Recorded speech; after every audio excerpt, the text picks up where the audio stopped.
문서진 멘토님의 주식 만물상 코너로 가보겠습니다. 지금 왼쪽에 그림 너무 귀엽죠? 주식 만물상 이렇게 글자 되게 귀엽게 만들어 주셨는데 만물상 한번 해보려고. 그러니까요. 그러니까 왜 만물상인지 제가 한번 봤어요. 자료를 네. 보니까 국내 주식도 있고 해외 주식도 있고 또 ETF도 있고 네. 진짜 그냥 없는 게 없어요. 네. 그래서 아마도 우리 시청자분들께서 그냥 내가 포트를 뭘로 구성하지라고 했을 때 좀 심심한데 싶잖아요. 그때 내가 골라가지고 돈을 되겠더라고요. 맞아요. 그렇게 네. 원래 그래 주식 백화점을 하려고 했는데 우리가 주식에서 백화점이 별로 좋은 의미가 아니에요. 네, 그래서 만물상으로. 백화점식 약간 네, 이런 그러니까 얘기 나오니까. 부정적이라서 그래서 네. 주식 만물상으로. 만물상 우리 문서진 멘토님이 지금 가져와 주셨습니다. 자, 테스타로서님 승부수 가자라고 해주셨고요. 동그리님은 불안해지는 경제가 걱정입니다.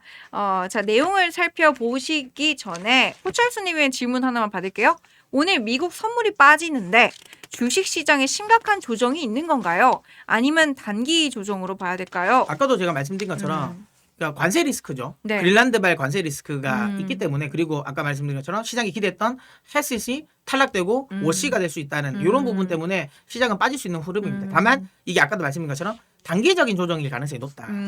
그래서 아주 깊은 조정, 그러니까 시장의 방향성을 하방으로 꺾는 조정은 아닐 것 같아요. 네. 그래서 만약 이걸로 인한 조정은 전 매수의 기회로 봐야 되는데 이렇게 제가 말하면 많은 개인 투자자들은 어떻게 매수하는지 아세요? 어떻게 하죠? 내일 빠지면 내일 다 사요. 그러니까 그 조정이 단기 조정이라는 게 하루는 아니에요. 계속 와요. 네, 그러니까 저는 개인적으로 그러니까 지수 쪽에 그러니까 가격 조정은 최소한 일주일은 간다. 일주일 갈 수 있다.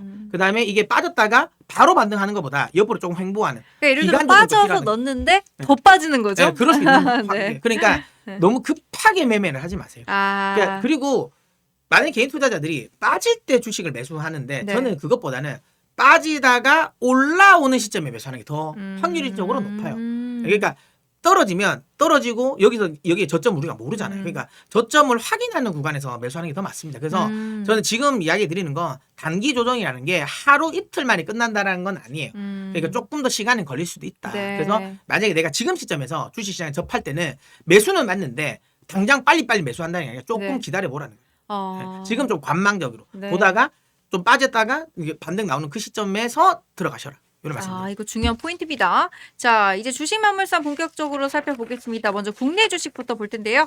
자, 반도체를 가져와 주셨습니다. 관심 있는 섹터는 반도체, 종목은 세 가지, 삼성전자, SNS텍, PSK홀딩스입니다. SNS텍과 PSK홀딩스 조금 생소하신 분들도 있을 텐데요. 근데 이거 방송 보셨던 분들은 다 아실 거다. 예, 저는 개인적으로 네. 한번 슈퍼챗 쌓아야 된다고 봅니다. 그래요? 한 번씩 왜냐면 네. 저희가 이걸 제가 그러니까 작년부터 말씀을 드렸잖아요. 네. 뭐 삼성전자야 제가 흔히 말하는 제가 소개 안 해드려도 뭐 제가 말씀 안 드리겠습니다. 어차피 다 아셨을 거니까. 근데 SNS텍은 제가 여기서 10번을 토했어요. 이게 분명히 삼성 파운드리가 살아날 때 분명히 회복이 되는 종목이다. 네. 그리고 이제 여기가 이제 흔히 말하는 국산화 관련 이슈인데 아직까지 모르겠지만 지금 삼성전자가 어쨌든 파운드리가 돌아가면 뭐 듀얼 밴드가 나올 거다. 그러면서 그렇게 된다면 이제 삼성을 뚫을 가능성이 높다. 그리고 블랭크 마스크가 훨씬 더 비싸다. 펠리클보다 그 이야기 했거든요. 이 주가 한번 볼게요. 네. 우리 감사합니다. 이게 주가거든요. 네. 그러니까 제가 요 시점에서 계속 말씀드렸단 말이에요. 그러니까 요거는 계속 말씀드리지만 흐름은 유효하다. 삼성전자가 파운드리가 계속 돌아가면 거기 핵심 부품이 핵심 이제 부품이 그 핵심 소재가 네. 저거 블랭크 마스크거든요. 그래서 흔히 말하는 원장이라고 보시면 돼요. 그러니까 노광 공정에서 이게 이 흔히 말하는 그러니까 회로를 그리는 판이라고 보시면 돼요. 도화지라고. 네, 그렇게 쉽게 생각하시면 됩니다. 이거를 만드는 건데 원래는 이거가 글로벌적으로 일본 애들이 독점이었어요. 네. 호야가 이쪽에서 굉장히 좀 점유율을 많이 가지고 있습니다. 여러분 아시죠? 이거 안경 렌즈 하는 호야가. 네. 호야가 상당히 이제 이쪽에서 점유율이 높았는데 요 부분을 깼습니다. 그래서 독점 부분을 깨가지고 근데 삼성전자가 2분기에 삼성전자로 2분기에 납품을 할 가능성이 높아. 네. 요런 이야기가 나오고 있거든요. 그러면 삼성전자 파운드리가 2분기에 완벽하게 돌아가겠구나. 지금 현재 뉴스를 보면 파운드리 가동률 60%예요. 근데 최소한 공장이 제대로 돌아가는 건 90%가 돼야 돼요.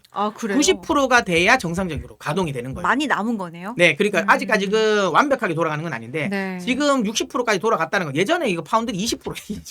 그러니까 60%면 굉장히 많이 돌아가는 거예요. 네. 많이 올라온 거예요. 그러면 60%면 한 2분기 정도 되면 한 7, 80% 올라온다라는 거고 그때 되면 이제 흔히 말하는 호약건만으로는 지금 부족하다는 거죠. 그러면 이제 이 SNS 택에 블랭크 마스크를 쓸 가능성이 높고 그러면 원래 SNS 택의 실적이 당연히 좋아질 가능성이 높다는 네. 거고 그다음에 PSK 홀딩스 같은 경우도 제가 이것도 작년에 엄청나게 말씀을 많이 드렸던 종목이거든요. 저희가 말을 좀 미리 들었어야 되는데. PSK 홀딩스 같은 경우도 네, 네. 원래 저는 개인적으로 이거 그러니까 이 시기죠. 2024년에 반도체 중에서 가장 많이 갔었어요. 엄청나게 많이 갔었다. 테크윈과 함께 네. 거의 투탑이었습니다. 근데 이때는 HBM 관련 부분에 있어서의 기대감으로 엄청나게 많이 갔거든요. 네. 근데 나중에 이제 이건데 중요한 게 얘는 뭐냐면 왜 이렇게 빠졌냐. 네. 얘는 삼성전자 향 매출 비중이 높아요. 근데 삼성전자가 엔비디아에 납품한다 하다가 못 납품했잖아요. 거기에다 실망감으로 엄청나게 주가가 많이 빠졌다가 최근에 많이 올라오죠. 왜냐? 삼성전자가 엔비디아의 HBM4 납품에 성공을 한 거죠. 콜 테스트를 성공했고 네. 그러면 삼성전자가 HBM 라인을 증설을 한다는 거예요. 네. 그럼 그렇게 증설했을 때 PSK 홀딩스의 장비가 많이 납품이 됩니다. 얘 같은 경우는 패키징 관련 공정에 주요 장비를 납품하는 회사거든요. 예, 그런 관점에서 본다면 지금은 이제 이 PSK 이게 이제 디스컴 장비라고 해서 네. 그러니까 흔히 말하는 이제 그 스컴 그러니까 이 먼지, 파티클 같은 거 네. 요거를 제거하는 거거든요. 빼내는 네. 요거를 하는 겁니다. 그러니까 그만큼 지금 이 그러니까 HBM 같은 경우는 시각 공정이 많아요. 그러니까 뭘 많이 깎아야 돼요. 네. 그러니까 많이 깎는 공정이 많다라는 건 흔히 말하는 먼지가 흔히 말하는 불순물이 생길 가능성이 높잖아요. 네. 이걸 잘 걷어내야 돼요. 그래야 불량률이 낮아지거든요. 어쨌든 그거를 이제 주력으로 만드는 회사라고 보시면 되고요. 그렇다면 삼성전자가 후공정 라인, 그러니까 네. 이 특히 패키징 라인을 증설했을 때 HBM용으로 그러면 당연히 여기가 수혜가 된다. 그래서 지금 구간에서 다시 한번 우리가 옛 영광을 누려볼 수 있는 그 자리가 나오지 않을까라고 생각해서 제가 이제 PSK 홀딩스까지도 제가 말씀드리는 겁니다. 지금 조금 오르긴 했지만은 앞으로의 그 남은 모멘텀이 여전히 충분하다라고 봐주고 계시는 거고 또 지금 시장이 애초에 좋기 때문에 본격적인 증설과 실적 증가 시기가 있기 때문에 매수 포인트로 잡아주셨다 이렇게 적어주셨습니다. 자 다음 페이지 보여주세요. 자 반도체 생산 출하 반도체 재고를 나타내고 있는 그래프인데 네. 여기서 눈여겨볼 게 아무래도 딱 지금 보시는 것 중에 네. 저기 세 가지 선 중에 뭐가 제일 뭔가 드라마틱한 것 같아요. 재고? 맞아요. 재고가 너무 없어. 맞아요. 수요는 많은데. 그러니까 아. 많은 분들이 그게 있어요. 예전에 한번 2024년에 네. 갑자기 모건 스탠리가 반도체 겨울이 온다라고 네. 하면서 한번 재고 관련 부분에 한번 뒤인 적이 있어요. 딱 저기 보시는 것처럼 AI 관련 모멘텀이 나오면서 관련 재고가 굉장히 쌓였었어요. 이게 엄청나게 수요가 늘겠지. 네. 엄청나게 이게 흔히 말하는 수요가 늘으니까 우리가 이만큼 재고를 쌓아놔야 되겠지라고 네, 해서 네. 많이 재고를 쌓았는데 막상 이게 웬걸? 근데 생각보다 투자가 빨리 안 진행되는데 그리고 중요한 건 디바이스 관련 부분에 있어서 생각보다 수요가 빨리 안 따라온 거예요. 네. 그러니까 재고가 많이 쌓인 거예요. 근데 중요한 건 뭐냐면 저기 재고가 쌓였는데 지금 보시면 근데 시간이 지나니까 데이터 센터 증설 엄청나게 공격적으로 했잖아요. 그러니까 이게 수요가 생각보다 빨리 빠졌어요. 재고가 빨리 빠진 거예요. 네, 네. 근데 지금 완성 업체들 입장에서는 여기 보시면 아시겠지만 생산이나 출하량이 줄었어요. 안 늘렸어요. 저기서 재고 한번 세게 한번 흔히 말해 재고 충격 맞고 나서 네. 삼성전자, SK하이닉스, 마이크론이 증설을 빨리 안 했어요. 우리 미리 만들어봤자 네. 저번에 그 기억이 있으니까 천천히. 네. 그러니까 이게 흔히 말하는 공급량을 조절해버린 거예요. 네, 네. 그러다 보니까 지금 재고가 엄청나게 준 거예요. 그러다 보니 아까 말씀드린 것처럼 많은 분들이 반도체에 걱정하는 게 재고가 쌓이는 시점. 네. 그래서 그게 사실 피크아웃이거든요. 근데 지금 현재 재고랑 반도체 생산 출하량을 보면 저거 재고가 원위치로 오려면 내년은 돼야 됩니다. 내년은 돼야 되고 지금은 여전히 계속 삼성전자, SK하이닉스, 마이크론은 계속 증설은 제한적이라고 해요. 물론 안 하는 건 아니에요. 네. 근데 막 예전처럼 막 대규모로 하는 건 아니에요. 제한적으로 내가 필요한 부분만 하겠다라는 거거든요. 그렇기 때문에 흔히 말하는 이 재고 조정은 제가 보기엔 이렇게 재고가 부족, 쇼티지는 더 이어질 가능성이 높다. 근데 제가 궁금한 게 하나 있습니다. 우리 쇼티지를 얘기할 때 항상 수요는 계속해서 늘고 있고 큰데 공급이 없다 보니까 그게 이제 가격 그렇죠. 상승의 원인도 된다라고 하니까 그러면 어떻게 보면은 이 가격 상승을 뭐 유지하기 위해서 안 만드는 건 아니겠지만 그래도 만들어야 되는 건 맞잖아요. 계속해서 늘려야 되는 건 맞는데 이게 만들어가지고 많이 만들어버리고 거기에 수요를 쌓아버리면 가격이 떨어지는 건가요? 맞죠. 그러니까 말 그대로 쇼티지가 풀리면 네. 그거는 이제 흔히 말하는 그게 피크아웃이라고 해요. 주식은 실적이 계속 잘 나와도 네. 흔히 말하는 성장률이나 꺾여버리면 네. 그걸 고점이라 인식하거든요. 왜냐하면 주식이라는 건 항상 선반영을 하거든요. 그러니까 당장의 실적을 기대하는 게 아니에요. 지금 조선주가 잘 가는 이유는 당장의 실적도 좋긴 하지만 네. 당장의 실적보다 앞으로 수주를 워낙 많이 받았으니까 네. 앞으로 더 좋아질 거야. 원전 지금 당장 원전의 수주 안 받잖아요. 네, 네. 그럼에도 불구하고 가는 이유가 뭡니까? 앞으로 원전 수주가 우리가 많을 거야라는 기대감이에요. 네. 그러다 보니까 이게 오히려 실적 찍히는 시점부터는 오히려 빠져요. 그러니까 반도체도 그런 거예요. 여전히 흔히 말하는 이 쇼티지가 네. 이어질 거야라는 네. 건데 이게 만약 수요와 공급 딱 맞춰지는 시점은 그러면 이제 그게 이제 흔히 말하는 이제 최고가는 끝난 거예요. 최고 흔히 말하는 호황은 끝난 거야. 호황 자체가 끝난 건 아니지만 완전히 좋아지는 시기는 빠지는 거예요. 근데 이거는 주가는 이미 그거를 반영하기 때문에 미리 선반영하기 네, 때문에 네, 네. 빠지는 거예요. 그래서 재고를 계속 봐야 되는데 네. 말씀드린 것처럼 저게 원위치 정상 위치까지 가려면 1년은 걸려요. 그러니까 아직까지 우리가 흔히 말하는 반도체의 피크아웃을 걱정할 구간은 아니라는 거고 지금 이게 얼마나 심각하냐면 다음 자료를 제가 준비했는데 네, 보겠습니다. 예, 이거는 요거군요. 지난 요거는 4분기. 난야거든요. 네. 제가 이것만 준비했나요? 아 그렇군요. 예, 알겠습니다. 그러면 요거 제가 이거 제가 자료 준비를 안 네, 했는데 네, 네. 뭐냐면 그겁니다. 일단 기본적으로 작년에 네. 아까 우리 반도체 메모리 가격 얘기했잖아요. 작년에 제가 컴퓨터 업그레이드를 할 때 네. 그러니까 DDR5 삼성전자 기준으로 그러니까 DDR5 32기가 램이 한 20만 원대 초중반이었어요. 네. 그러니까 지금 한 얼마 정도 하는지 아세요? 한 70만 원, 80만 원 한다고 80만 원, 하더라고요. 맞아요. 네. 네. 이게 역사적으로 단 한 번도 없어요. 이렇게까지 올라간 거예요. 그러니까 저는 지금 현재 여러분들은 어찌 보면 역사적으로 이 반도체 그렇게 메모리 시장에서 전무후무한 시기를 목도하고 계신 거예요. 역사적인 순간을 목도하고 계신 거예요. 그러니까 이때까지 단 한 번도 네. 우리는 반도체 시장에서 우리가 메인이었던 적이 없어요. 감사합니다. 공전 절후한. 네. 예, 네. 커피 잘 마시겠습니다. 감사합니다. 네. 테사로사님. 네, 그래서 네. 그러니까 흔히 말하는 지금까지 우리는 반도체는 메모리 네. 반도체는 항상 흔히 말하는 조연이었어요. 조연이었어요. 그래서 항상 이제 비메모리가 항상 주연이었어요. 그래서 우리가 뭐 흔히 말하는 스마트폰도 뭐 AP가 어쩌고 저쩌고 AP의 성능이 어쩌고 네, 저쩌고 네. 그 다음에 지금 뭐 컴퓨터 같은 경우도 뭐 그래픽 카드가 어쩌고 저쩌고 그 다음에 아니면 CPU가 어쩌고 저쩌고 지금 또 AI 관련 부분도 뭐 GPU가 어쩌고 저쩌고 이야기지만 근데 지금은 바뀌었어요. 이거는 이미 상수예요. 그래 그거는 만들어지겠지. 근데 뭐 때문에 안 된다? 메모리 수급이 부족한 거예요. 아무리 흔히 말하는 AP나 그다음에 GPU가 잘 만들어도 비메모리 잘해도 지금 메모리 수급이 안 되면 네. 안 돌아가는 거거든요. 그리고 이번에 젠슨왕이 CES에서 확실하게 말했어요. 지금 메모리 수급이 너무 부족하다.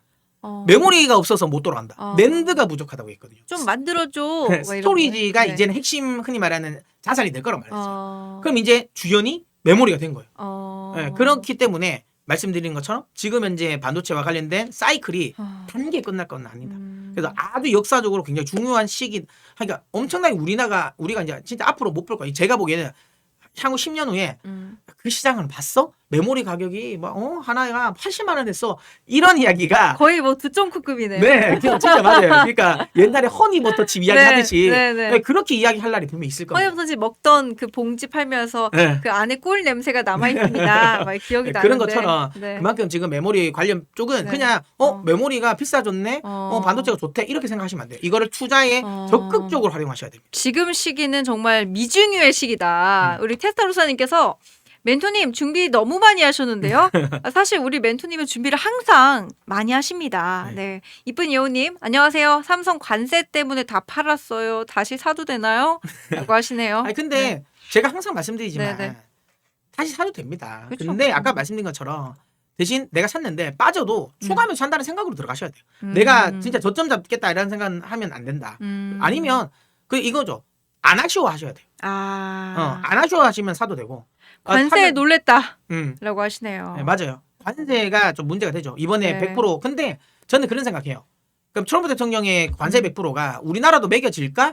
저는 개인적으로 매겨도 관계는 없다. 왜냐면 그 배안이 없어요. 만약에 지금 상황에서 그럼 관세 100%예요. 네. 그러면 만약에 삼성전자가 그거를 자기가 다 떠안겠어요? 가격에 다 녹아내죠. 네. 그러면 가격에 다 녹아냈을 때 그러면 왜냐하면 지금 흔히 말하는 뭐 그러니까 우리가 엔터프라이즈 고객이라든지 그다음에 하이퍼스케일러들이 네. 그럼 메모리 안 살 겁니까? 아. 사야 되거든요. 그쵸. 어쩔 수가 없어요. 관세가 매기면 매겨지는 족족 가격이 올라요. 그러니까 이거는 제가 보기에는 그래서 제 생각은 협상용일 거예요. 그래서 우리나라에 투자를 해야 하는데 지금 삼성전자, SK하이닉스는 미국에 투자를 해요. 그래서 제가 보기에는 그러니까 우리 정부가 잘 활용하면 관세 그렇게 안 매길 거예요. 그러니까 이제 그게 저는 걱정이에요. 여러분들 그거 걱정하시는 거잖아요. 네. 그러니까 지금 현재 환경상 미국이 우리에게 반도체는 흔히 말하는 고압적으로 하기 어려운 거예요. 칼자루는 우리가 쥐고 있어요. 네. 그러니까 대만이 그렇게 해가지고 협상을 하는 거잖아요. 그러니까 우리도 그렇게 협상하면 돼요. 네. 그러니까 좀 쓸데없는 짓만 안 합니다. 네. 그러니까 사실 대만이 지금 우리나라를 지금 거의 몇 년 만에 지금 GDP를 추월을 했잖아요. 근데 그 원인 중에 하나가 TSMC다라는 이야기가 나오는데 삼성전자 파운드리가 만약에 이제 TSMC의 그 자리를 조금이라도 먹고 또 지금 메모리가 오를 만큼 쑥쑥 오르면 또 우리도 내년은 또 더 좋을 수 있지 않을까 뭐 이런 생각을 또 해봅니다. 우리 마이무스님이 삼성 HBM 좋고요. 아방쿨님께서 문 대표님은 따로 준비를 하신 게 아닙니다. 그냥 주크박스처럼 툭 건드리면 둘 다예요. 따로 준비를 많이 하셔서 이제 무의식의 내재가 된 거죠. 그래서 그냥 툭 때려도 막 말을 할 수 있는 약간 그 신기에 지금 올랐다라고 봐주시면 좋을 것 같고 자 해외 주식도 이어서 살펴보겠습니다. 두 번째 주식 만물상 뭘 가져오셨냐라고 보니까 아까 보여주셨던 우주항공 그리고 방산을 가져와셨습니다. 지금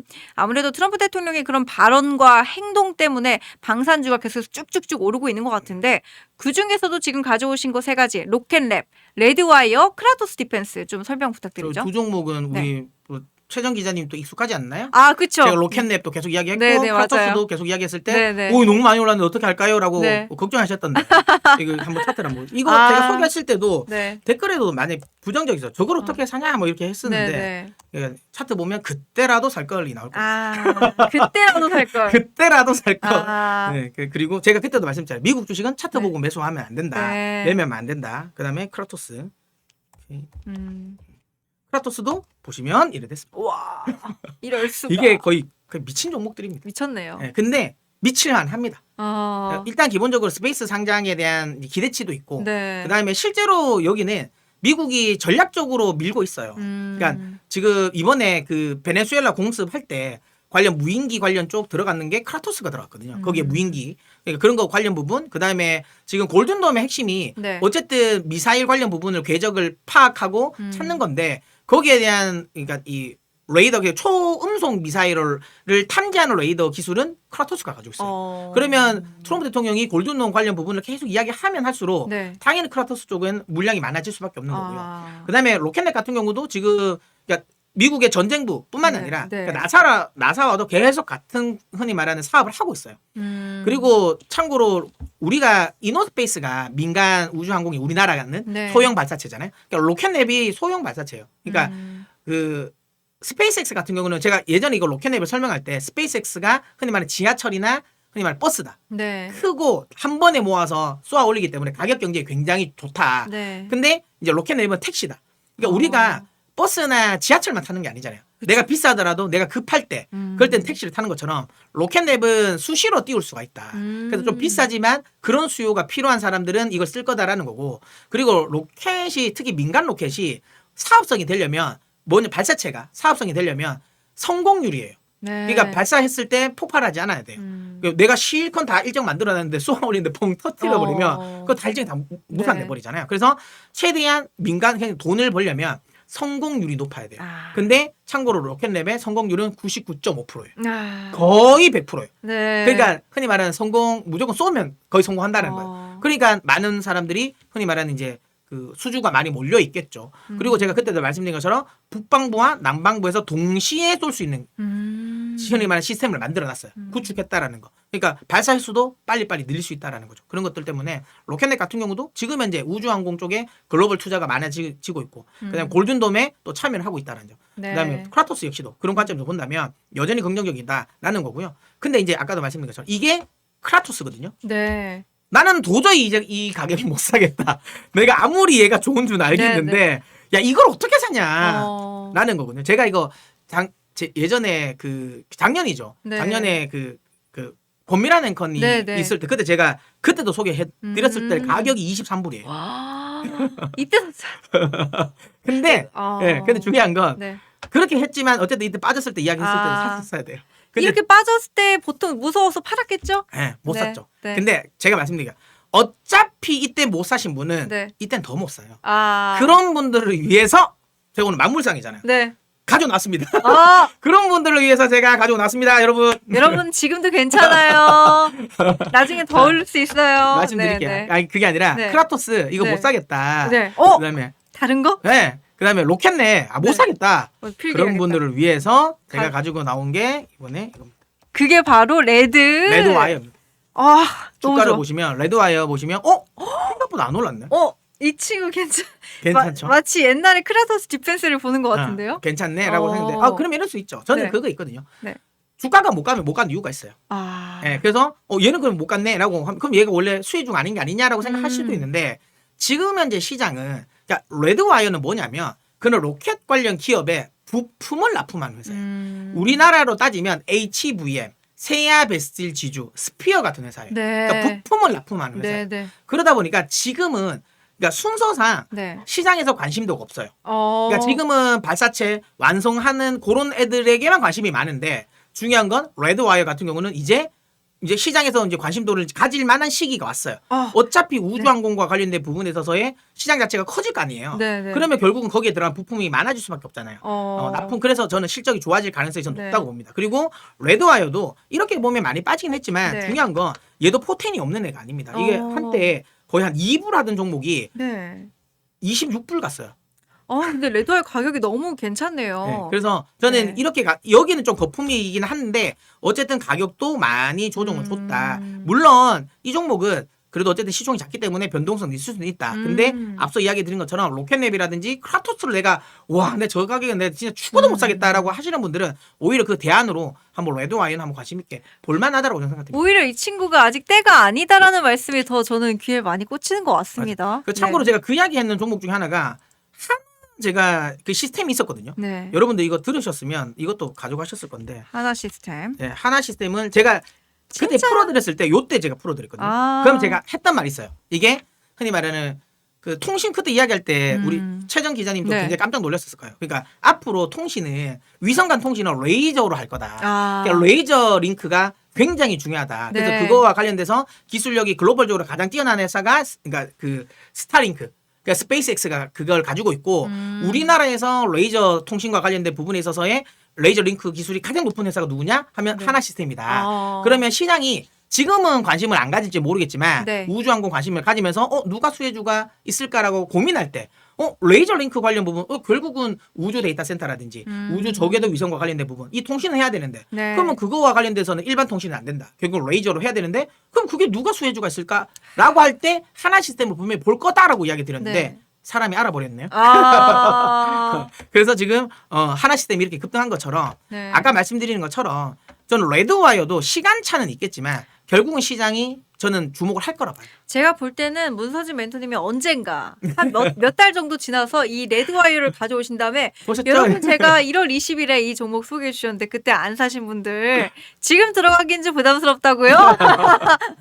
이라고 하실 것 같은 그 네. 느낌 그렇습니다. 듭니다. 자, 우리 미국 전문가도 레드와이어 추천했다라고 하고 우리 칸가트님께서 믿고 보는 문서진 다들 레드와이어 이렇게 한 번씩 이렇게 치면서 근데 제가 항상 네. 말씀드리는 게 그거예요. 네. 그러니까 제가 여기서 소개시켜 드리는 거가 100%는 없어요. 아유, 물론이죠. 항상 말씀드리지만 저는 제가 공부한 걸 여러분들이 풀어드리는 사람이에요. 그러니까 내가 공부할 때 너무 괜찮다고 말씀드리는 거고 네. 그것도 여러분들이 그냥 무지성으로 받아들이시면 안 돼요. 여러분들도 그쵸? 제가 한 말을 들어보고 괜찮네 하면서 네. 여러분 꼭 보셔야 돼요. 그리고 나서 여러분만의 만약 판단을 가지고 매매를 하셔야 돼요. 요거는 제가 항상 말씀드리는 겁니다. 맞습니다. 그런 부분들 항상 주의를 해주시고 또 우리 문서진 멘토님께서 만약에 여러분 이거는 계속 가져가셔야 돼요. 뭐 아직은 팔면 안 돼요라고 해주셔도 내가 무서우면은 분할 매수하면서 약간 분할 매도를 하면서 반은 팔고 반은 가져가는 식으로 약간 전략적으로 여러분들께서 그 불안과 기대감을 같이 조정을 하시면 좋을 것 같다 이런 생각이 들고 우리 한화의 무인자율 드론 링크 통신 기술이라고 네. 답을 해주셨고 역시 문서진 멘토님 최고. 저번 주에 레드와이어를 어디에 물어보셨나 봐요. 근데 잘 모르시더라고요. 근데 이게 미국 주식이 워낙 많아서 맞아요. 쉽지가 않아요. 저도 네. 제가 이제 그냥 이거를 공부해서 좋아하는 거니까 저는 이제 주식 공부하는 거 좋아하거든요. 네. 그래서 뭐 기업 분석하는 거 좋아해서 제가 이런 거 많이 아는 거지. 뭐 대부분 많은 분들이 좀 미국만 전문으로 하는 분이 아니면 또 미국 주식도 많이 알 수가 없고 맞아요. 또 국내만 전문을 하는 분들은 또 미국만 전문하는 분들은 또 국내 잘 몰라요. 그러니까 양쪽 다 아는 건 주식 만물상. 진짜 만물상. 진짜 만물상. 근데 진짜 여러분 재밌는 게 뭔지 알아요? 만물상 중에 만물상 ETF입니다. ETF도 나왔네요. 네, 네. ETF는 어떻게 보면 종목만 있는 게 아니라 섞여 있는 거를 또 만물상 그렇죠. 약간 네. 베스킨라빈스 써리원처럼 이렇게 땡땡이처럼 골라주시는 건데 자 ETF로 넘어가겠습니다. 여러분 오늘 골라주신 섹터는 자동차입니다. 아까 현대자동차 얘기가 잠깐 나오긴 네. 했지만 오늘 가져와 주신 건 현대자동차만 가져와 주신 게 아니라 피지컬의 핵심 수혜주로 부각되는 것들을 다양한 것들을 네. 가져와 주셨다라고 합니다. 다음 페이지로 이걸로 한번 보겠습니다. 우리나라 국내에 이것만 보더라도 음. 얼마나 우리나라가 자동차 주가 관심이 없었다라는 걸 알 수 있는 거예요. 우리나라 딱 자동차라고 치면 네. 자동차 관련 ETF가 몇 개가 없어요. 네, 진짜 손에 꼽힐 줄 거의 없어요. 네. 그래서 그 중에 제가 가지고 나온 건데 요 세 가지거든요. 네. 근데 세 가지 중에 보시면 다음 차트 볼게요. 편입을 보면 진짜 보면 저걸 왜 포함시켰냐라고 할 수 있는 것도 있거든요. 근데 저는 그런 생각이에요. 지금 구간은 아까 말씀드린 것 내가 지금 당장 현대차, 기아차, 현대모비스, HD 만도 이런 건 다 못 사겠다. 너무 많이 올라서 그럼 차라리 그냥 ETF를 사세요. 이게 훨씬 더 편합니다. 그렇죠. 예, 그리고 그렇게 관점에서 본다면 솔, 그다음 코덱스, 그다음에 솔인데 같은 솔이지만 자동차 소부장인데 LG전자가 있네요. 네, 왜냐 소부장이라서. 왜냐면 저기가 자율주행 관련해서 카메라 모듈을 하거든요. 그래서 그것 쪽으로 모듈. 이제 그리고 이제 자동차 기판 관련해서 FCBGA 관련 또 해가지고 네. 저게 포함될 건데 저는 지금 시점에서 피지컬 AI만 놓고 보면 네. 이게 제가 보기에 이걸 구성 종목을 했을 때 피지컬 AI 관련 종목으로는 안 했을 것 같아요. 안 했을 것 같고 왜냐면 지금 코덱스가 너무 제 개인적인 생각에는 게을러요. 왜냐하면 당연히 현대차, 기아차, 현대모비스 1, 2, 3위는 당연해요. 네. 당연한데 4위에서 딱 차이가 나잖아요. 그러니까 솔은 보면 여기 4위에 삼성전기거든요. 네. 삼성전기를 왜 넣지라고 생각할 수 있잖아요. 그렇죠. 그러니까 삼성전기는 피지컬 AI 중에서도 자율주행의 수혜주예요. 왜냐하면 자율주행에서 카메라 모듈, 그다음에 FCBGA를 얘가 생산하거든요. 그러니까 여기는 그게 이해가 되는 거예요. 네. 삼성전자는 왜 수혜줄까? 당연히 피지컬 AI에서 반도체, 차량용 반도체 이쪽에 수혜주가 됩니다. 네. 그러니까 삼성전자 당연히 긍정적으로 봐야 되는데 여기는 지금 코덱스에서 자동차는 너무 순수하게 자동차인 거죠. 보면 4위가 타이어 회사예요. 그러니까 이거는 제가 생각하고 있는 피지컬 AI와는 관계가 맞지가 않아요. 물론 이제 관련주로 같이 엮일 수는 있겠으나 얘는 굳이 피지컬 AI 아니어도 네, 이게 제가 개인적으로 너무 별로다. 네. 아까 말씀드린 것처럼 타이어주가 2개나 있어요. 그러니까 한국 타이어랑 그다음에 금호 타이어까지 있어요. 그러네요. 네, 그러니까 이거 순수하게 여기는 그냥 진짜 자동차 업종에 주목하는 위에 ETF예요. 자동차라고 써 있네요. 네, 순수하게. 그러면 우리가 생각하는 건 자동차 ETF를 사는 이유는 자동차를 사려고 하는 게 아니잖아요. 맞아요. 그냥 피지컬 AI의 수혜주로 사려고 하는 거잖아요. 그러면 확실하게 피지컬 AI에 집중되어 있는 포트를 사야 돼요. 그러면 여기서 보면 아까 말씀드린 것처럼 소부장도 괜찮긴 해요. 솔 소부장도 보면 현대오토에버, 현대모비스, LG전자, 삼성전자 있는데 여기는 제가 마음에 안 드는 거 LG전자 비중이 좀 많아요. 네, 저는 그게 마음에 안 들어요. 항상 우리 LG전자한테 그 질타를 주시는 사랑의 매라고 할게요. 제가 보기 이거는 네네. 제가 보기엔 비중이 너무 많아요. 근데 지금 여기 솔 그냥 일반 자동차 탑3 플러스는 보신 것처럼 이거 당연히 현대, 기아, 현대모비스 좋습니다. 그다음에 그 뒤에 삼성전기, 삼성전자가 있어요. 이게 명확하게 자율주행 수혜주거든요. 딱 포함이 돼 있는 게 너무 마음에 들고 그나마 여기도 LG전자, LG이노텍이 있지만 어쨌든 순서가 후발주자는 많지가 않다라는 거. 그다음에 현대오토에버, 그다음에 HD 만도까지 있으니까 HL 만도가 있으니까 저는 만약에 이 중에 만약에 한다면 저는 오히려 솔 자동차 탑3 플러스가 훨씬 더 맞는 것 같아요. 그래서 자동차 소부장 같은 경우에는 이제 현대차가 빠지고 현대 오토에버, 현대 모비스를 대신 넣네요. 왜냐하면 소부장이니까. 부품주잖아요. 그러니까 부품주를 넣어야 되니까 현대차, 기아차가 빠진 거예요. 그러니까 이게 가장 결정적으로 별로입니다. 현대차, 기아차가 포함돼야 돼요. 그렇죠. 어떻게 보면 가장 크기가 레드인데. 그래서 만약에 내가 지금 구간에서 내가 ETF를 투자하고 싶다라고 하시는 분들은 저는 솔 자동차 탑3 플러스가 저는 제가 보기 괜찮다. 이건 이름은 자동차 탑3지만 실제로 안에 구성되어 있는 종목은 피지컬 AI 수혜주다라고 봅니다. 야. 저는 감히 장담할 수 있습니다. 네네. 조만간 네. 제가 보기엔 한 다음 달 안으로 많은 흔히 자산운용사에서 이 피지컬 AI 관련 ETF를 많이 출시할 거예요. 그 전에 사보십시오. 지금 이름이 자동차라고 해가지고 사람들이 넘어가는 게 분명히 있을 것 같아요. 근데 클릭하면 이거는 네. 피지컬 AI다. 네. 분명히 제가 보기엔 하여튼 다음 달 안으로 네. 최소한 한 3군데 이상은 피지컬 AI와 관련된 네. ETF를 신규로 발행할 겁니다. 오, 너무 좋습니다. 근데 이제 사실은 반도체 이야기를 해 주실 때는 삼성전자라든지 아니면 SK 하이닉스 뭐 올 여름까지는 들고 가 주시라. 뭐 올 여름까지는 조금 괜찮을 것 같다라고 해 주셨지만 이 자동차 같은 애들은 네. 어떻게 보면 지금 뭐 사이클이라고는 볼 수 없지만 앞으로 많은 게 남아 있는 거죠. 맞습니다. 그러니까 계속 말씀드리는 건 근데 저는 나중에 저는 그 이번 올해 미국의 중간 선거가 네. 그러니까 시장이 굉장히 큰 변곡점이라고 봐요. 저는 내년이 시장이 정말 박살난다고 보거든요. 저는 원래 엄청난 강세론자예요. 네. 엄청난 강세론자인데 제가 예전에 그 SBS 제가 네. 라디오 목돈 혹시라도 이거 보신 분은 있을 수도 있어요. 목돈 연구소에서도 제가 그러니까 나스닥 지킴이었어요. 제가 나스닥 19,000 간다고 이야기했거든요. 네. 그때 다 미친놈이라고 했어요. 아. 다 미친놈이라 했는데 결국은 갔잖아요. 지금 더 갔잖아요. 2만 또 넘었으니까. 근데 그만큼 제가 굉장히 강세론자인데 저는 내년에는 엄청난 약세론자가 될 겁니다. 미국이 아니 미국뿐만 아니라 우리나라 전체적으로 글로벌 전체가. 어. 저는 그 시기가 한번 AI 관련 버블이 빠지는 시기라고 봐요. 시기적으로 그래요. 아까 말씀드렸잖아요. 원래 같으면 AI와 관련된 버블이 좀 빠졌을 만한 시기가 왔었어야 돼요. 네. 근데 이거를 흔히 말하는 제한한 게 TSMC 삼성전자였어요. 아직까지 더 갈 게 있네.가 만들어줘서 연장이 된 거예요. 마이크론 같은 거. AI 트레이드가 끝날 수 있었던 부분. 다시 한번 끌어올린 건데 저는 아까 말씀드렸잖아요. 반도체 메모리까지도 끝나면 반도체 AI 하드웨어 관련 흔히 말하는 트레이드는 마무리된다고. 네. 그럼 이게 이제 지금은 이제 뭐 오라클이라든 이런 쪽에 이제 문제가 있는 이제 금융 관련 이슈도 제가 보기엔 다시 이야기가 나오고 그다음에 그때쯤 되면 이제 오픈 AI도 분명히 상장을 할 거거든요. 그리고 그런 AI와 관련된 모멘텀들이 흔히 말해 다 피크아웃이 될 가능성이 없다. 물론 그럼 2027년에 끝나고 그러면 이제 주식은 영원히 끝나냐? 그건 네. 아니에요. 그건 아니에요. 그런 흐름은 아니지만 제가 생각하는 건 2027년 정도에 고점 대비해서 30% 이상의 조정이 분명 올 것 같아요.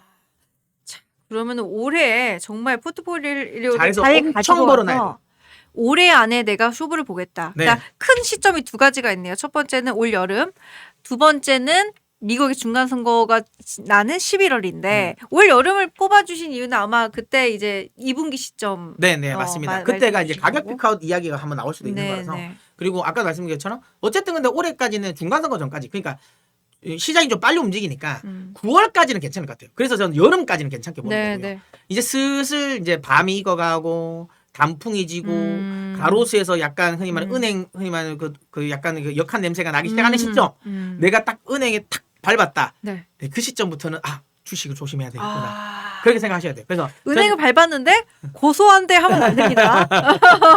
고소하다 하면 안 돼요. 네. 그래서 네. 저는 개인적으로는 이제 단풍이 지는 시기가 네. 그때가 이제부터 이제 슬슬 어. 그러니까 우리나라뿐만 아니라 미국 장도 좀 약간 정리하는 시점. 단풍 그리고 볼 때 설악산만 가지 마시고 네. 주식 근데 심각해야 돼. 그리고 어쨌든 근데 그때 원래 항상 네. 피크아웃 마지막이 굉장히 또 엄청 뜨겁죠. 가파르게 뜨겁거든요. 그래서 9월달까지는 저는 굉장히 좋게 봐요. 그래서 10월달이 좀 완만하게 이렇게 좀 내려오는 흐름에서 근데 이건 있죠. 저는 제 생각이 틀리는 건 하나가 있어요. 네. 중간 선거가 만약에 공화당이 압도적으로 양원을 다 장악을 해요. 그러면 또 달라져요. 그러면 랠리는 다시 이어집니다. 그럴 가능성이 있다고 보세요? 있긴 있어요. 근데 미국 같은 경우에도 사실 이게 방산과 관련된 이슈긴 한데 네. 이제 마가 진영에서는 네. 이제 왜 트럼프 대통령이 자꾸 외국에 간섭을 하냐 이거 되게 싫어하더라고요. 맞아요. 그래서 공화당도 조금 이렇게 갈리는 것 같기는 하더라고요. 그러니까 지금 이런 네. 것들이 확실하게 선거에서 질 수 있는 확률이 높아지잖아요. 아. 그러니까 이게 양원 예를 들어 상원은 하나만 가져간다 이것도 안 돼요. 그러니까 트럼프 대통령이 밀어붙이려고 하는 정책 자체가 굉장히 급진적이기 때문에 이게 어느 한 당의 흔히 말하는 쉽게 말하면 이거 뭐죠? 그러니까 합의를 이끌어내기 어려워요. 그렇기 때문에 압도적으로 밀어야 돼. 그러니까 상원 하원을 다 장악해야 돼. 네. 그러니까 그게 안 나오면 트럼프 대통령의 정책이 힘이 빠져요. 그러니까 지금은 어쨌든 계속 트럼프 대통령의 정책을 드라이브를 걸 수 있거든요. 네네. 근데 만약에 이게 예를 들어 이제 중간 선거가 아까 말씀드린 양원 중에 하나라도 뺏겨 버리면 트럼프 대통령의 정책에 대한 흔히 말하는 이게 드라이브, 그러니까 힘이 빠져요. 그러면 이제 네임덕 이슈가 나오고 시장이라는 그런 거 싫어하거든요. 정책적인 부분이 좀 강력하게 드라이브가 걸려야 되는데 그렇게 된다면 지금은 이제 뭐 많이 가고 특히 참고로 민주당은 이미 대놓고 AI 드라이브를 싫어해요. 그러니까 이거 속도 무조건 개발만 우선이 아니다. 네네. 이거 약간 뭐 규제도 좀 하면서 속도 있게 가야 된다라고 하는 죠. 정말 세상 모르는 짓인 거예요. 정말 그냥 철없는 정말 네. 너무 뭐라 그래야 되지? 그러니까 유토피아적인 생각이에요. 왜? 그렇게 할 것 같으면 이렇게 해야죠. 글로벌 전체 국가들 특히 중국까지 다 모아놓고 야 너희 다 지금 AI 일단 좀 속도 조절해. 네. 너희 좀 개발 좀 늦춰. 해서 합의를 보면 그렇게 해도 돼요. 야 우리 한번 생각해보자. 이거 자체 잘못하면 진짜 우리 터미네이터 되는 거 아니냐. 네. 우리 둠스데이 진짜 오는 거 아니냐. 이거는 어떻게 보면 그 국가의 패권을 결정짓는 굉장히 만약에 중요한, 그러니까 진짜 그렇게 해서 네. 만약에 국가적으로 그냥 글로벌 전체가 만약 합의를 보면 속도 조절을 해도 돼요. 네. 근데 만약에 미국은 예를 들어 지금 이거 너무 우리 일상이 어떻게 될지 몰라. 그러니까 이거 속도 조절해야 돼라고 하면 네. 미국은 당연히 안 할 수도 있죠. 그럼 그 과정에서 러시아라든지 아니면 뭐 중국이 가만히 있겠습니까? 특히 중국은 옳거니 지금이다 해서 당연히 더 공격적으로 지금 드라이브를 걸 거 아니에요. 그리고 나서 만약에 AI 패권이 한번 뺏기잖아요. 네. 그러면 영원히 찾을 수 없어요. AI라는 거. 그러니까 우리가 생각하면 그렇게 생각하시면 돼요. 이 인간과 다른 게 인간도 네. 그래요. 전교 1등 하는 애를 네. 전교 2등으로 끌어내는 거 굉장히 어려워요. 전교 1등 하는 애들은 웬만하면 끝까지 전교 1등 해요. 네, 그런 것처럼 한 번 뺏기면 거의 못 따라잡거든요. 그러니까 지금 AI가 그래요. 네. 한 번 밀려버리면 진짜 영원히 못 따라잡을 수도 있어요. 그렇기 때문에 지금은 굉장히 군비 정책이라고 생각해서 약간 무리하더라도 드라이브를 거는 게 맞아요. 근데 아까 말씀드린 것처럼 지금 민주당은 계속 이야기하고 있거든요. 네. 그러니까 지금 그 트럼프식 어쨌든 AI 그러니까 트레이드를 굉장히 반대해요. 그러니까 만약에 양원 중에 한 곳이라도 뺏기면 네. 지금 트럼프 대통령이 밀고 있는 AI 트레이드 정책을 계속 스톱시킬 가능성이 높아요. 근데 민주당은 그렇게 할 거예요. 왜냐하면 지금 민주당이 강력하게 밀었던 친환경 정책을 다 돌리고 있잖아요. 네. 트럼프 대통령이. 네. 그렇기 때문에 민주당도 지금 트럼프 대통령이 밀고 있는 이 AI 정책을 다 돌릴 거예요. 그러면 지금 현재 시장이 상승하고 있는 핵심 이슈가 AI잖아요. 그러면 그 이슈가 빠진다는 거, 힘이 약해진다. 그러면 제가 보기에는 고점 대비 강한 하락이 나올 가능성이 높다. 그게 저는 내년이라고 보는 거예요. 네. 근데 아까 말씀드린 것처럼 이거는 내년에 걱정하면 됩니다. 네. 아까 그 단풍 칠 때, 원래 단풍 칠 때. 아직까지는 걱정 안 하셔도 돼요. 그래서 일단은 지금은 그렇기 때문에 조금 더 돈을 더 많이 벌어 놓으셔야 된다. 조금 더 적극적으로 시장에 개입하셔야 된다. 이렇게 말씀드립니다. 네. 그렇죠. 항상 위기와 기회가 항상 뭔가 겹치는 부분이 있기 때문에 그게 아직은 아니고 아직은 기회 시점이라는 거 항상 염두에 주시고 계속해서 문선지 멘토님께서 계속 상황을 살펴봐 주실 거고요. 다음 주에 과연 어떤 의장이 임명되느냐 이 관련해 가지고도 아무래도 국제 증시가 많이 흐름을 영향을 받을 것 같다라는 생각이 듭니다. 자, 질문이 하나 올라와가지고 읽어드릴게요. 경숙주님께서 올려주신 질문인데요. 문서진 멘토님, 미장 방위 관련 사업 조금씩 장기적으로 모아가기 좋은 기업, ETF 추천할 만한 거 부탁드립니다. 아까 방위 관련해가지고는 레드와이어. 레드와이어도 네, 동일합니다. 그 방산 관련 종목에도 다 네. 납품을 합니다. 다 납품을 하고 저는 사실 보잉도 막 나쁘진 않은데 보잉. 네, 근데 이게 여러분들이 사기에는 좀 이렇게 흔히 말하는 좀 손이 안 갈 거예요. 그래서 저는 개인적으로 레드와이어 아니면 뭐 조금 더 높게 보면 이제 커티스 라이트도 예전에 제가 말씀드렸던 있거든요. 커티스 라이트도 긍정적으로 좀 봐도 되지 않을까라고 네. 생각합니다. 그리고 ETF 관련 쪽도 제가 소개를 시켜드렸어요. 그래서 미국 ETF, 그러니까 국내 ETF 중에서 이제 미국, 그러니까 이 우주항공 ETF가 많아요. 그러니까 우주항공 관련 ETF도 한번 관심 있게 보시면 네. 근데 우주항공은 국내도 괜찮아요. 괜찮은 종목들이 많거든요. 그래서 국내 뭐 ETF도 하셔도 되고요. 네. 만약에 해외 쪽 ETF도 나쁘진 않다. 그래서 우주항공 관련 부분을 찾으시면 쉽게 찾을 수가 있으실 겁니다. 우리 마이무스님께서 LG는 고급 인력이 많습니다라고 해주시면서 LG에 대한 기대감을 여전히 가져와 주시고 계시는데 조금 다른 것 같아요. 우리 마이무스님께서도 피지컬은 LG입니다. 생각보다 강합니다. 이게 LG를 이제 다들 좋아해 좋아하시네요. 주시는데 네, 저는 LG가 네. 좀 싫더라고요.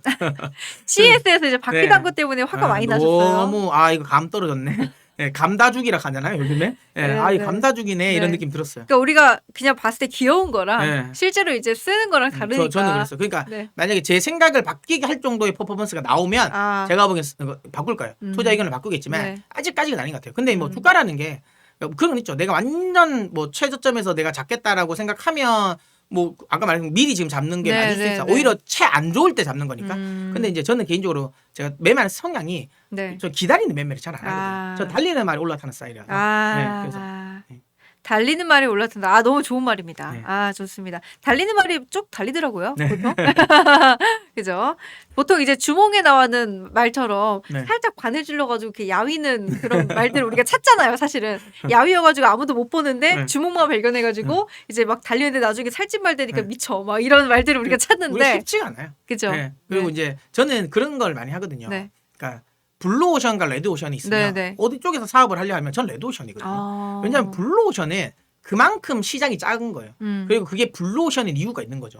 레드오션은 워낙 시장이 그만큼 잘 되는 거예요. 네. 물론 경쟁은 치열하지만 거기서 내가 이기면 다 먹는 거니까 그만큼 캐파가 크니까 네. 그리고 성공할 확률도 훨씬 저는 개인적으로 더 높다고 봅니다. 그래서 계속 말씀드려 주식도 저는 그런 생각이거든요. 그러니까 나만의 특징적인 걸 찾는 것보다는 어쨌든 시장에 관심이 있는 건 내에서 오히려 거기서 조금 더 특징적을 좀 찾는 게 맞는 것 같아요. 그러면 내년 같은 경우에는 이제 전반적으로 시장이 조금 안 좋아질 것 같다고 전망을 해주셨는데 우리 문서진 멘토님께서 지난 시간에 이러셨거든요.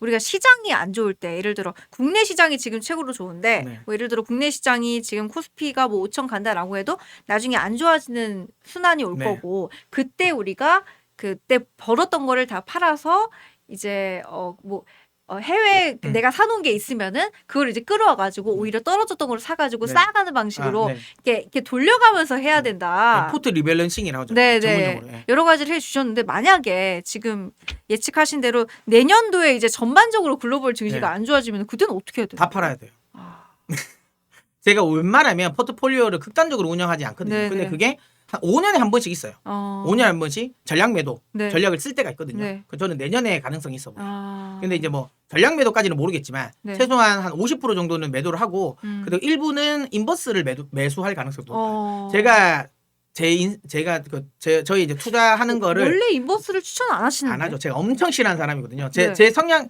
저를 지금 뭐 방송에 냈는 데서 많이 보신 네, 분들은 그쵸. 아실 거예요. 네, 아니 네. 뭐 여기 저희 고객들이 있으셔도 아시겠지만 저는 웬만하면 인버스 안 삽니다. 근데 그만큼 제가 내년을 안 좋게 보는 거예요. 그래서 그러니까 두 가지 전략이에요. 그냥 아예 그냥 전략 매도 해놓고 그냥 있거나 아니면 50%만 매도를 하고 나머지 한 10에서 15는 이제 인버스를 타는 네. 그 전략을 쓸 가능성이 저는 있어 보입니다. 사실 저도 인버스라는 그 말을 별로 안 좋아하거든요. 네. 왜냐면 그 말 자체가 예를 들어 막 우리가 어떤 예술가가 있을 때 그 예술가가 뭐 요절을 하게 되면 작품질이 예. 더 올라간다던가. 누군가가 맞아요. 예. 죽어야지 수익이 예. 나니까 맞아요. 약간 그런 것들이 있잖아요. 네. 근데 그게 그 심리가 저는 조금 맞아요. 별로더라고요. 저도 그래요. 네, 그래서 네. 저도 그런 종목을 안 해요. 네, 그러니까 네. 예전에 코로나 때도 백신 관련주를 백신이 아니라 코로나 관련주를 안 했어요. 어. 그러니까 코로나 관련주도 백신 관련주를 했는데 네. 그러니까 이제 코로나가 이렇게 흔히 말하는 참고를 더 해야 수혜가 되는 종목들, 뭐 네. 마스크 관련 종목이라든지 아니면 그러니까 그 뭐죠, 그러니까 그 뭐 진단 키트 관련 종목들은 제가 안 했어요.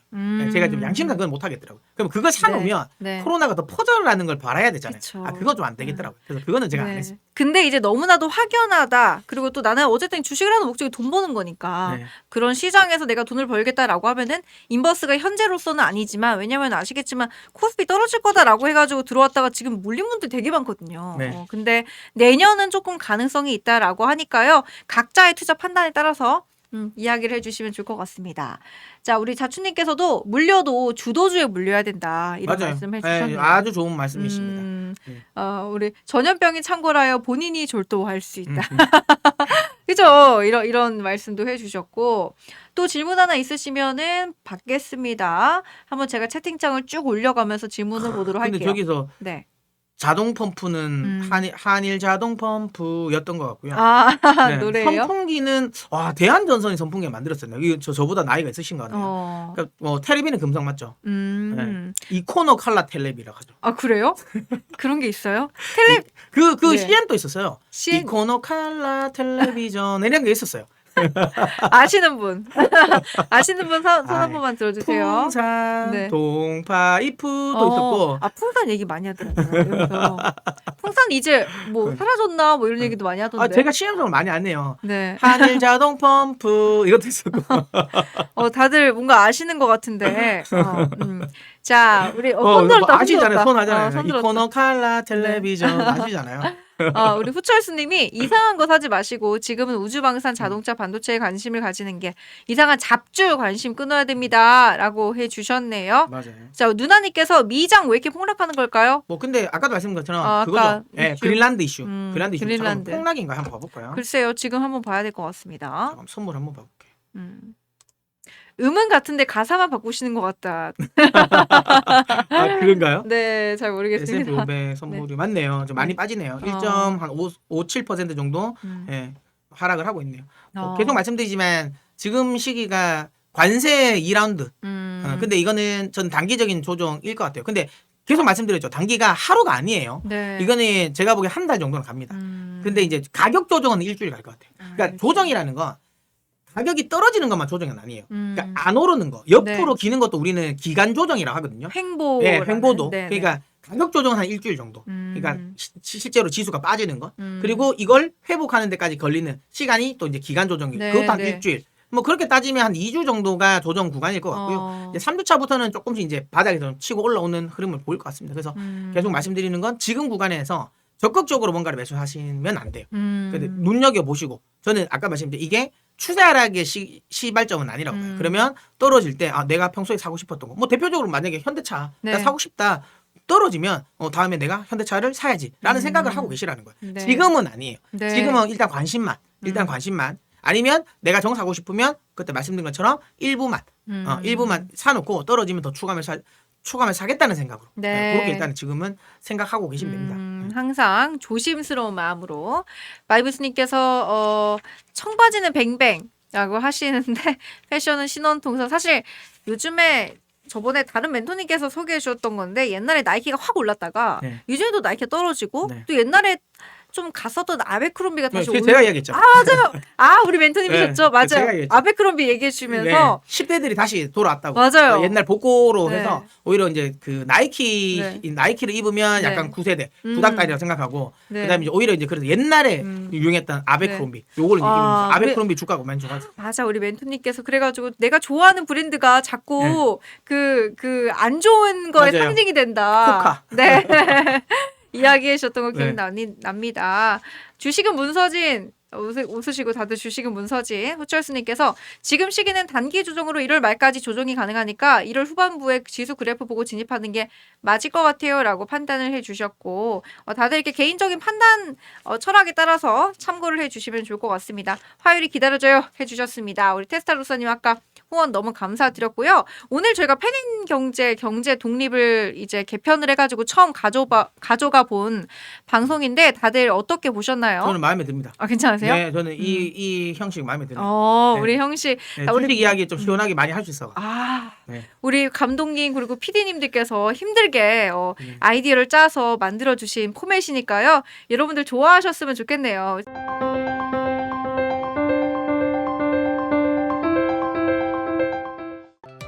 다른 영상도 즐기시려면 구독 버튼을 꼭 눌러주세요.